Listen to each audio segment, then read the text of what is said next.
On today's World Insight, an outlook on China's economy from a distinguished panel at Summer Davos 2024 in Dalian. How well is China's economy doing amid global headwinds? What could be the next big growth drivers for China and the world? The panelists are Peng, the president of the China Society of Economic Reform, Professor Jin Keyu of the London School of Economics and Political Science, Professor Eswar Prasad of Cornell University, and Aparna Bharadwaj, the managing director and partner of the Boston Consulting Group. So you can tell this is a very international panel that we're talking to. China, Singapore, US, UK, London. So let's jump directly into the conversation. According to the speech given by the Chinese premier at the opening plenary of Summer Davos, 5% GDP growth rate is guaranteed. Now, I want to go to you, Mr. Peng. How that promise will be fulfilled? What do you think are the major building blocks that would eventually deliver us that growth and hopefully good quality growth? 谢谢主持人。谢谢彭老师。这个总体来讲呢，中国的经济经过了。In general terms, we've been through 3 years of the pandemic era, and got back onto a growth track in 2023. The Chinese economy is riding waves but sailing forward. In 2023, China's economy achieved 5.2% growth, so it resumed some of its speed and contributed about 30% to global growth. In the first quarter of this year, growth was higher than expected, 5.3% annual. That was somewhat better than expectations.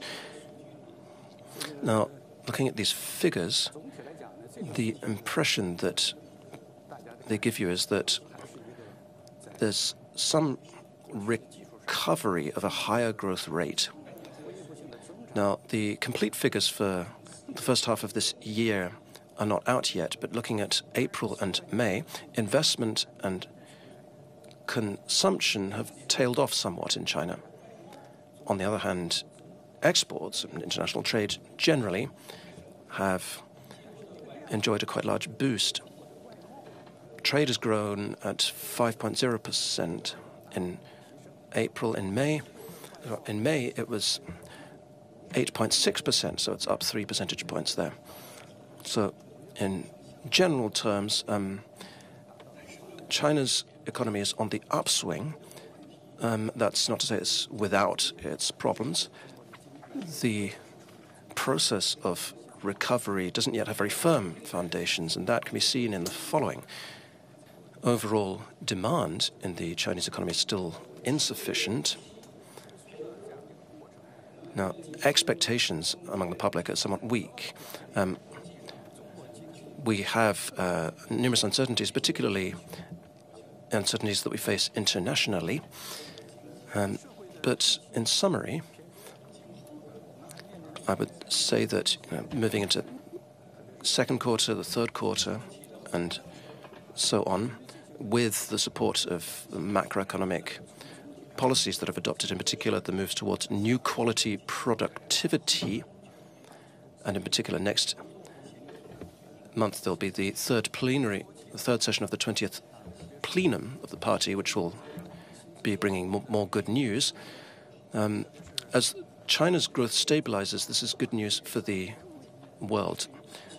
Li Qiang, at the opening of this meeting, announced this goal that it would grow by 5.0%, and I'm fully confident that China will achieve that. 李强总理讲今年我们还是有信心完成年初预定的计划5.0%的这样一个速度。对此呢，我也是完全有信心的。Dr. Jin, when it comes to headwinds, we see a series of debates about different factors of the Chinese economy, for example, on green economy. The latest is about the electronic vehicles. As we know, it's going on every day in the headlines of the news. Now, China has been looking at green transformation as one of the drivers for its potential of economic growth. How do you see the latest events providing us more thoughts as to both the ways and the directions of green transformation contributing to future growth? Thank you. First of all, let's face one important reality in the world. There is a fundamental structural change that is underway that has to do with new technologies and that has to do with climate change. And China is spearheading that structural transformation by actually starting very early. You know, part of the success for EVs and solar panels is that they started much earlier than a lot of the Western economies did. But this is all part of a global supply chain. Okay? China might be leading the way in EVs and batteries and solar panels, but they are all embedded in a global supply chain, and it's going to involve everybody. There's been some recent research that has shown in the last few decades, China's rise, because of the global supply chain, has also pulled up the economic development of many of the neighboring developing countries. And it's going to be the same with EVs and with the renewables actually involving more advanced economies. So to give you an example, I think this is a very important example to make note of, China is investing heavily in Europe directly, setting up plants and factories on batteries and EV platforms, and whether it's Poland or Spain setting up joint ventures with EV, taking advantage of China's technology now. The table has completely flipped to launch their own EVs and EV platforms. So this is a collaboration. Again, it might be that China is heading the way. And by the way, when we talk about demand and capacity, you know, one of the numbers we look at, 45 million EV vehicles needed by 2040 to keep us on track of the green transition. Trillions of dollars of investment that's needed. China's going to play a very essential role. Interesting. Professor Prasad, another challenge people talk about, of course, geopolitics. That's the elephant in the room. So I have to throw that question since you're coming from the US, but I know you're not a spokesperson for any government. Having said that, though, people in the room have all figured out the realities about that most important bilateral relations, arguably speaking, right now, already. So what is that actually change over the next few months, including election season in the US, going to have on business communities' understanding of this relationship and therefore their decision-making process regarding the Chinese economy? Please, Professor Prasad. So there is not so good news on that front, Tianwei. Since we met here in Tianjin a year ago, I think a new baseline has been set in the US-China relationship, a baseline that is going to be very difficult to go below in terms of improving the relationship. If anything, that baseline could lead to more hostilities, more tensions between the two countries. Now, certainly, the effects of the November presidential election in the US will be very important.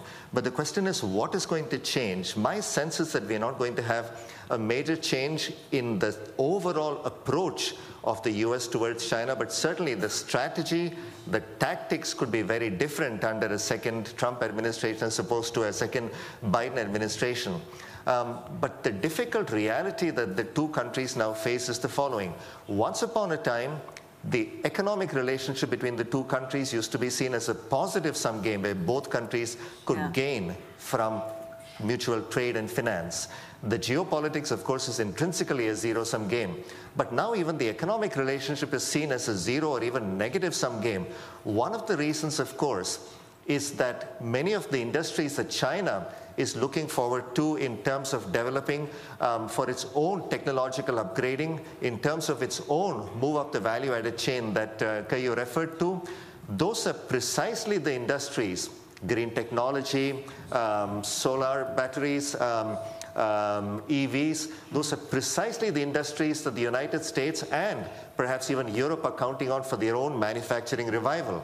The other element, of course, is that many American businesses, many American investors now seem to have the impression that China is not quite as conducive a place as it used to be to do business, to sell into the market here or to use it as part of their supply chains. So I think it is very important that Keyu mentioned that China can play a very important role in the global supply chain still, and it's not just about the US and China. But I think the overall framework is certainly going to be one where these two countries are not going to have the very tight, direct relationship that they had before. A point that Professor Jin made at a dinner yesterday is that it's not that the two countries are decoupling, but the coupling is now going through alternative channels with China investing in production and other facilities in other parts of the world to export to the US. So I think the reality is that we are in a much more connected world. Right. But because of these tensions, that connection is going to take different forms.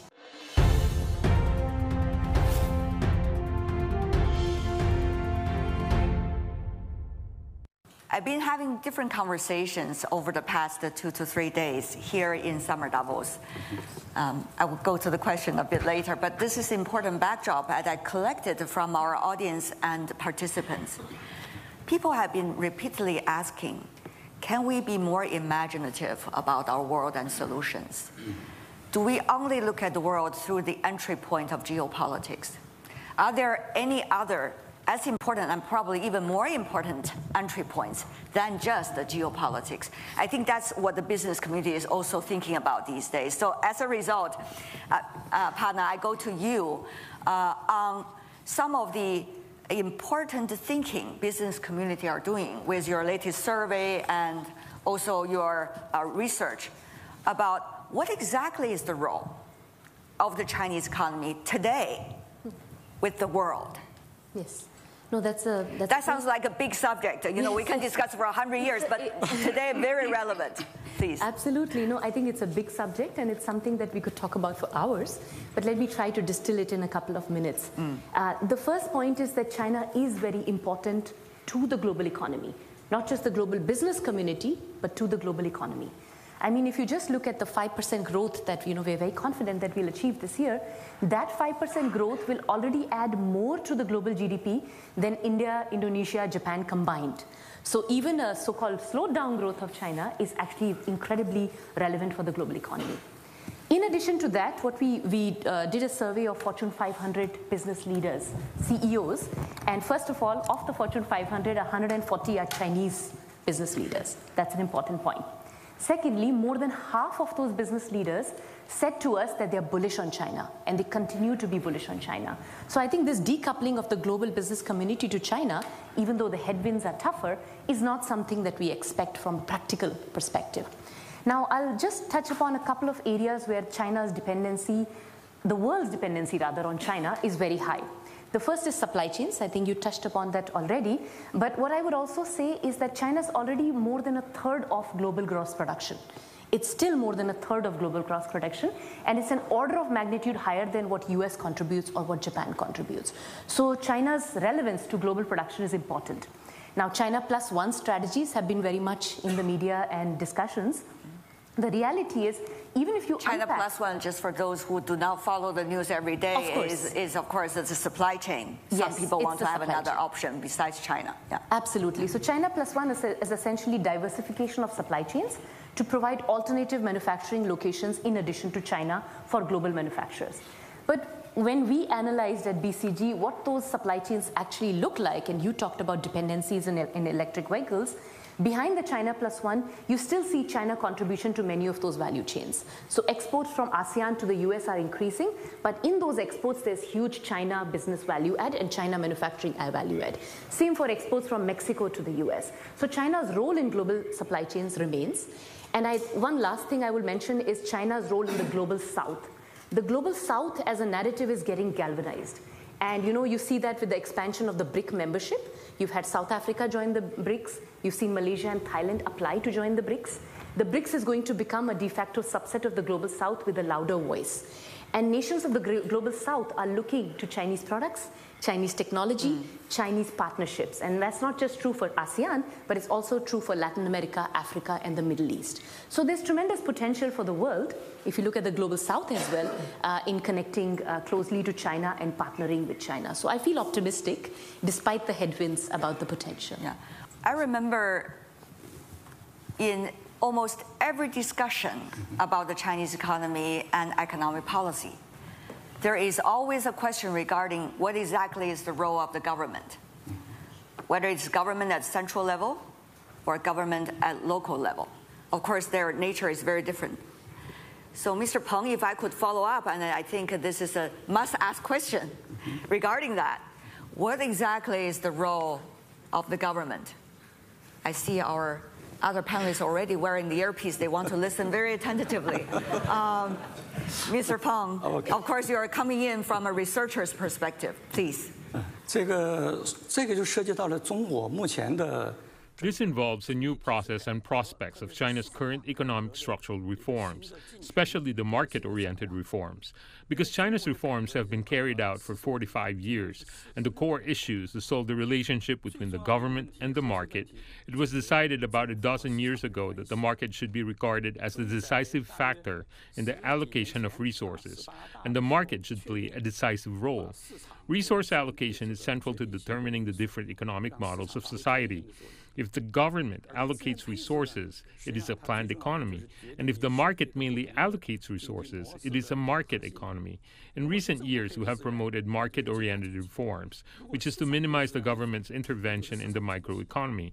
But in the process of developing China's socialist market economy, we also emphasize that the government should play a better role, not play a bigger role, but mainly to create a better competitive environment. Especially in China, it has currently a bigger private economy in terms of quantity. The private economy has accounted for more than 90% in terms of employment, accounting for more than 80%, and the contribution of innovation accounts for more than 70%. As for its share of GDP, it is more than 60% in terms of exports, and in terms of tax revenues, it is more than 50%. There are 180 million market entities in China, including 120 million individual industrial and commercial households, and more than 35 million private enterprises. If they can compete on an equal footing, China's economy will have a bright future. Professor Prasad, before I go to Dr. Jin, I want you also to comment on the same question. In his speech a couple of days ago, Premier Li Qiang spoke about the need to deal with the symptoms as well as the root causes of the problems besetting the Chinese economy. And I think both of those are very important. The role of the government, I think, is crucial in all of this. And one of the difficult challenges the Chinese economy is facing right now is there is a sense that the government might not be as encouraging of the private sector as it might have been in the past. The actions that were taken in 2022 and 2023 that affected the tech sector, the health sector, the education sector, I think have left a mark. Now, the question is, what is the right role of the government? I think the government has a critical role to play. If you think about the financial system, for instance, the financial system is essential to allocate resources to the part of the economy that can generate more employment growth, that can generate more innovation, and therefore productivity growth. And a lot of innovation, a lot of employment growth has to come from the private sector, from small and medium enterprises, from enterprises in the service sector, and so on. But this does not necessarily mean that the government takes the role of allocating credit in the economy. What it needs to do is to create a market-based financial system that does a good job of allocating credit. Now, markets do make mistakes. Free financial markets do make mistakes. But the right way to think about it is to have effective regulation in place and to have the right incentives in place so that the financial sector does the right thing, and then the mistakes, when they happen, can be rectified. Likewise, if you think about the government's role in terms of promoting innovation, it's really to make sure that the private enterprises feel encouraged to do this, they get what is needed in terms of credit, but also a supporting institutional framework in terms of better corporate governance standards, in terms of better auditing and accounting frameworks, in terms of better government and corporate transparency. So these are the elements in which the government needs to play a role. But I think the big issue is really for the government to provide a very clear policy framework, which I'm hoping we'll see in the third plenum, which not only sets out what the government's objectives are, and I think we know those already, but really to think about the path that the government has in mind in order to get the economy to that place.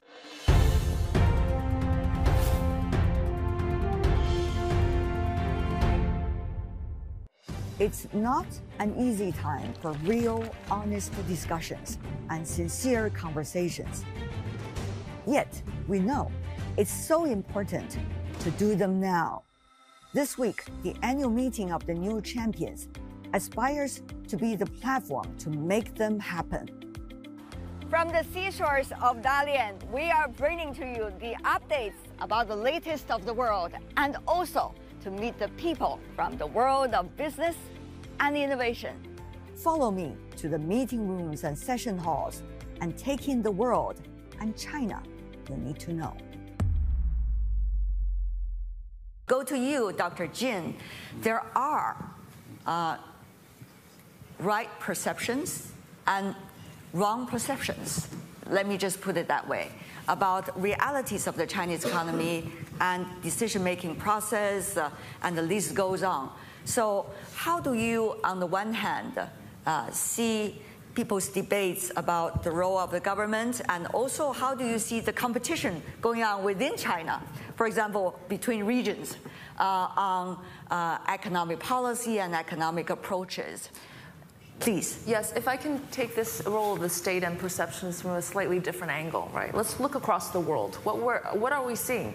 We are seeing a return of the state, a very strong bang. How is it inspired? You know, where is the inspiration coming from? I think it's coming from China's success in these emerging strategic new sectors.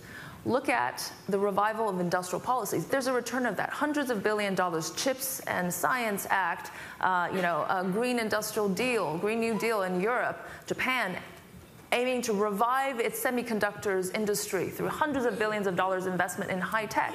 UK talking about the digital economy and infrastructure and so forth, and return of the state. So if the model is so bad and so wrong, why is everybody copying that model with the role of the state? But here, let me be clear. We cannot narrowly interpret industrial policy, and coming back to your perception issue, as a mere subsidies, as merely financial subsidies. Some subsidy has worked in China, some others have worked less well. But what we do know is that the softer policies in that realm matter equally as much. For instance, like infrastructure.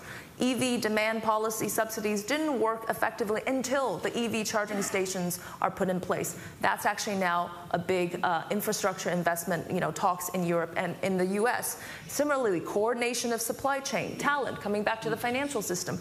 All of that is really important. But one really fundamental aspect of the state involvement is, does it actually ultimately promote competition? That we have seen repeatedly through the studies is that if industrial policies ultimately encourage competition, then by and large, they could have a very positive impact. Very interesting discussion. I know, Aparna, you want to participate. Well, I'm not an expert on government policy in China, but I can speak to it from how business leaders think about this, right? I do think that from a world to China perspective, there are opportunities for Chinese businesses still to be able to find growth all around the world. And I think, yes, government policy has something to do with it. For example, the RCEP, which is the largest FTA in the world, finds ways by which China can work closely with many of the nations, almost all the nations of Asia Pacific. And that opens up opportunities. So this kind of international trade deals can be a great conduit. The other thing that we are seeing is we're seeing more digital framework agreements and digital deals that are coming that are dominantly digital in nature. Not a trade deal with a digital component, but dominantly digital in nature.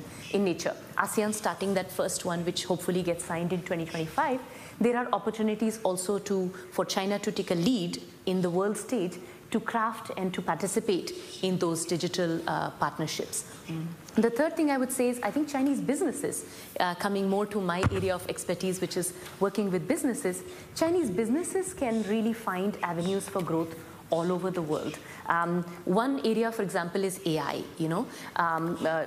We see that around Asia, all over Asia, our research shows that there's far more acceptance and openness for consumers to adopt AI-based solutions. Now, if you look at the same data in some of the Western markets, particularly Europe, Australia, etc., there is a net negative sentiment towards AI.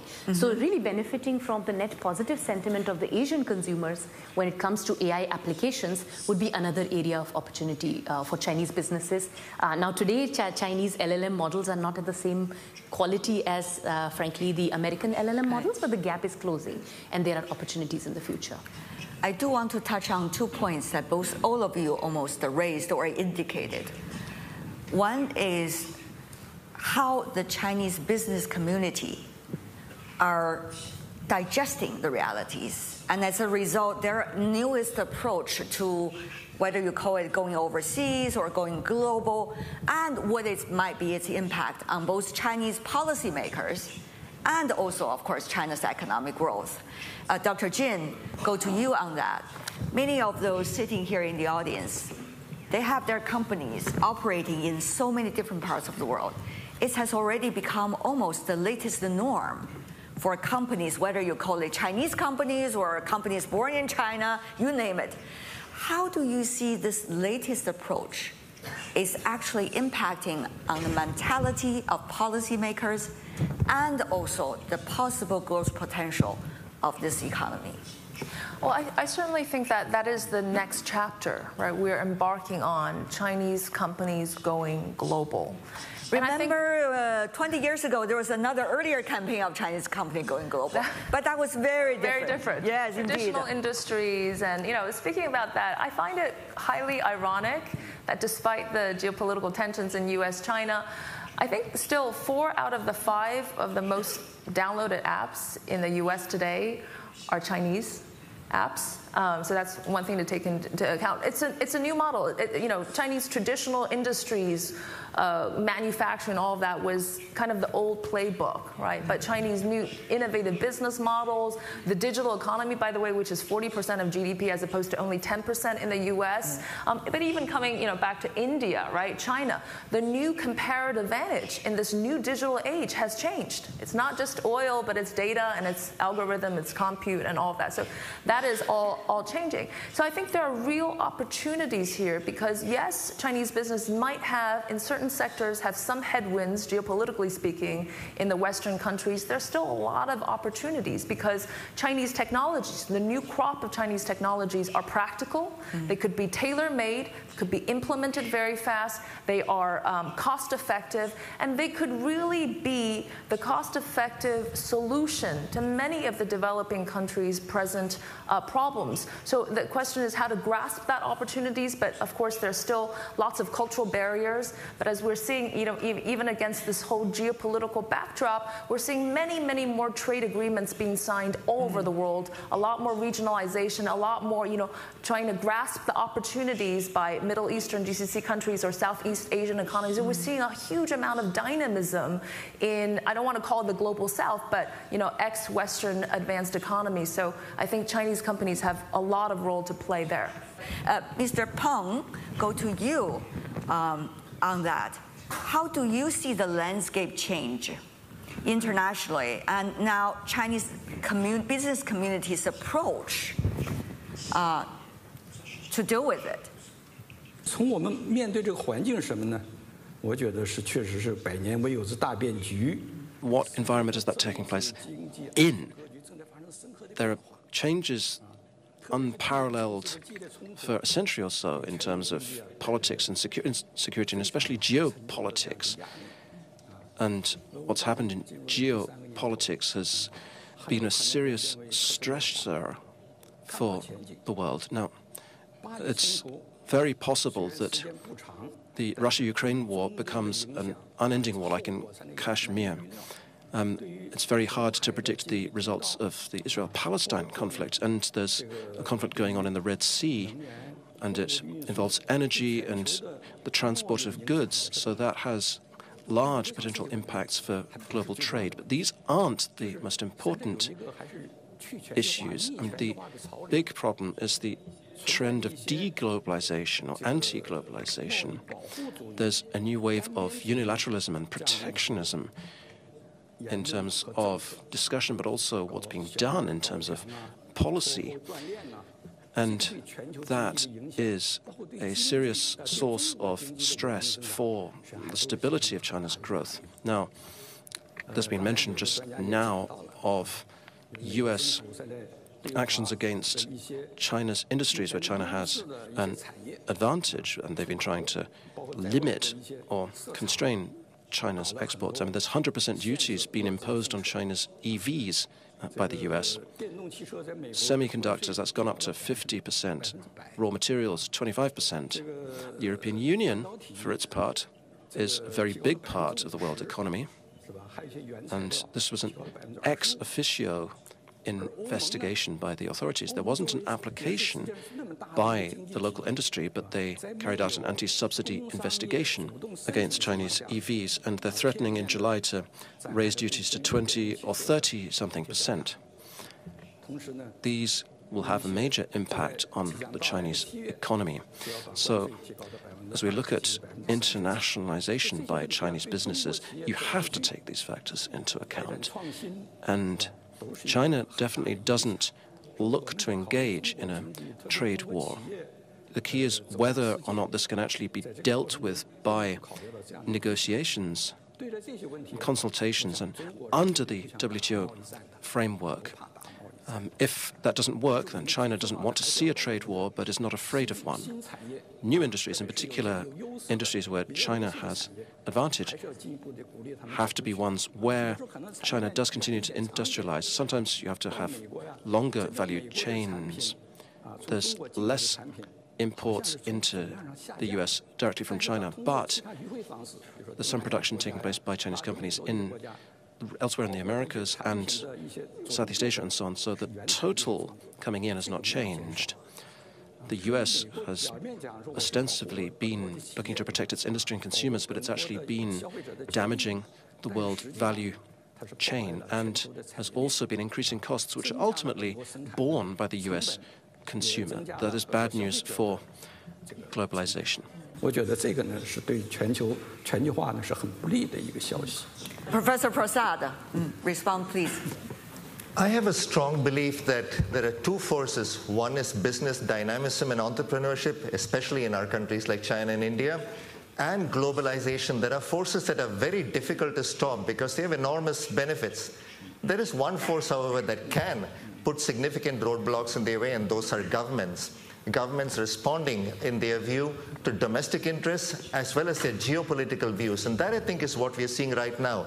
In many countries, what we are seeing is that globalization's benefits have not necessarily gone to the masses. They've gone to the political and economic elite. I think forces like digitization that Keyu referred to are very important in making everybody in an economy feel that they have a vested interest in the success of that economy, vested interest in reforms, because they're all going to benefit from those. So what the governments need to do really is to make sure that they have the right kind of environment in place so that there can be more participation in the benefits of globalization. Likewise, if you think about governments putting hindrances in the way of broader forces of globalization, again, they're responding to domestic forces, and I think it's incumbent on governments, first of all, to make sure that they're helping in terms of building up and sustaining the international economic order, the rules-based system, which China has indeed tried to maintain, but I think it's very important for it to convince the rest of the world that it is taking that seriously in terms of giving American companies, Western companies, more broadly access to its markets and will play by the rules of the game. So I think these elements can really help in terms of changing the nature of the dialogue and unleashing these forces, which I think ultimately can create a lot of good for these economies, help them reorient their own growth models, and benefit the world at large. Thank you. Aparna, do you have anything to add, very briefly? Yes, maybe I can touch upon it from a business lens once again, and thinking of what is it that multinationals can do in the Chinese market, touching upon your last point. And essentially, I think multinationals need to, that operate in China, continue to value the China market, right? There are areas like automotive, medtech, etc., where China is a very important part of that business. The question will be, very briefly, a combination of innovation, a combination of finding lower cost solutions and to be able to find local for local solutions. And I think that combination is probably the one. But yes, it has to happen in an environment of open competition. It has to happen in an environment of multinationals getting access to that. Right. Briefly respond, and before we go to the questions. Just pulling us back to the Chinese domestic economy here for 1 second. Look, China is in transition, right? When we talk about these investments and strategies of high tech and newer sources of growth, these are the right things to do. But at the same time, we have to be very realistic about what that means in the short term and immediate run, right? Huge investment in technology. The fruits of that is going to take time, just as we've seen with the AI revolution. The real estate, to be offsetting the real estate investment with newer investment, well, real estate really provided a huge amount of growth and employment. So realistically, you still have to do many other things apart from high tech. For instance, service sector, again, only accounting for 47% of employment, 50% of growth, GDP. If you open that up, many young people, highly educated, can be absorbed. You can create a lot of opportunities, more social protection, and more flows of talent, people across the regions, reducing interregional trade. So we got to look at the challenges, but opportunities as well, but also be realistic of what all this means. Wonderful. So let's open it up to the floor. I know I'm only asking some very preliminary questions. There are much smarter ones coming from our audience. They're practitioners. Their insights is very valuable. Let's have our microphones ready. Yes, thank you so much. We got hands already in the front line. I'm from Agora Energy Transition China. My question is addressed to Professor Jin Keyu and Professor Prasad.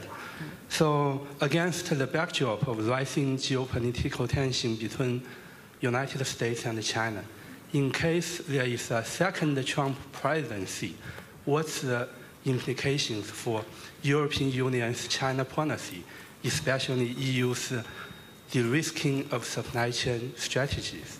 Under a Trump administration, the objectives in terms of the approach towards China are probably not going to be that different, but the precise elements of the strategy, the tactics might be quite different. You might have much more histrionics, you might have tariffs rather than the sort of measures the Biden administration has taken. But there is an important question about what role Europe will play in this. So the Biden administration has been much more effective at gathering together like-minded countries from the West in terms of their China policy. I think with Trump administration, we are likely to see much more fragmentation. Trump will do whatever he does, and he will not care that much about Europe. What Europe's response to that will be interesting, because it is possible that if Trump puts up even higher fences in the form of tariffs, restricts technology even more than a Biden administration might do, China might try to develop a less hostile relationship with Europe. But Europe,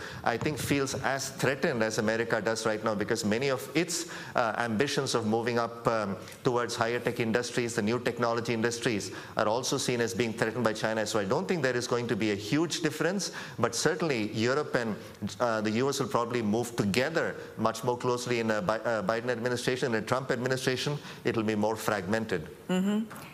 Professor Jin? Very briefly, I just want to echo the brilliant remarks from the US-China panel in answering your question about the outcome of elections, which is it's a country, US, with allies and without allies.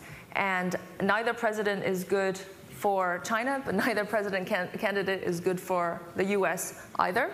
And that was by my panel colleagues from the last panel. But if Trump comes in and imposes a 10% tariff, as he said, on everybody, right? Imagine the fact that there will be a certain reduction in potential GDP growth globally. Don't forget about Brexit and its permanent impact on the UK.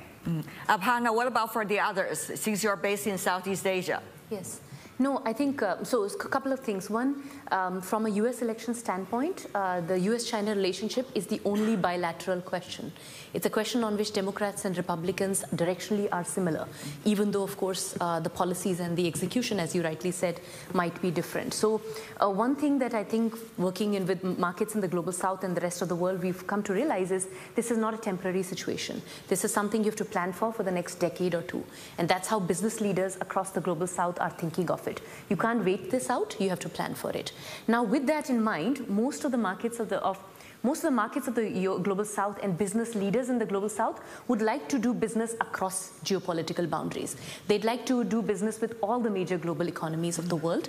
And what they are starting to do and what we are seeing now is that what used to be a WTO overall regime is now becoming a tapestry of regional and multi-regional agreements where each set of countries are finding another set of countries that they can work with.